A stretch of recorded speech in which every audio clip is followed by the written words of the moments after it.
Latviete Ērika Grieķijā dzīvo jau 6 gadus un ir precējusies ar grieķi. Viņa skaidro, ka daudz vietējie iedzīvotāji klusībā atbalsta ideju par piekāpšanos aizdevējiem, bet baidās to atklāt pārējiem.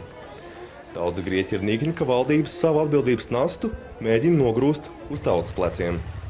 Ienākumi ļoti samazinājušies, taču tajā pašā laikā ir diezgan daudz, kas joprojām dzīvo, salīdzinot ar Latvijas līmeni, daudz labāk. Un viņi uzskata, ka viņi ir zaudējuši visu, bet to, ka var zaudēt daudz vairāk. Jo, viņi nezina, ka ir citās valstīs, ka ir pensija daudz mazāka, ka ir algas daudz mazākas.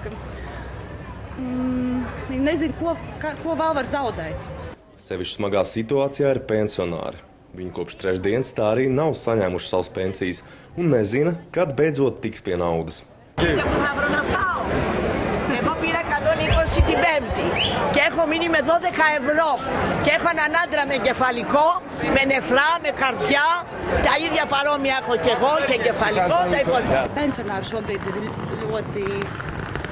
ļoti dusmīgi par to, kas notiek, un arī jau uzticība zūd. Mums solīja pensijas, pirmdien būs pensijas, mēs stāvam trešdien, ceturtdien rindās stundām, cilvēki dzīvst, un, protams, ka zūd uzticība. Ir skaidrs, ka referenduma rezultāts būs tikai sākums garām un grūtām sarunām ar aizdevējiem.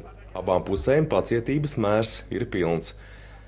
Šķiet, ka grieķi aizvien atsakās ticēt, ka saulainajā demokrātijas šūpulī kādreiz varētu iestāties ļoti drūmas dienas.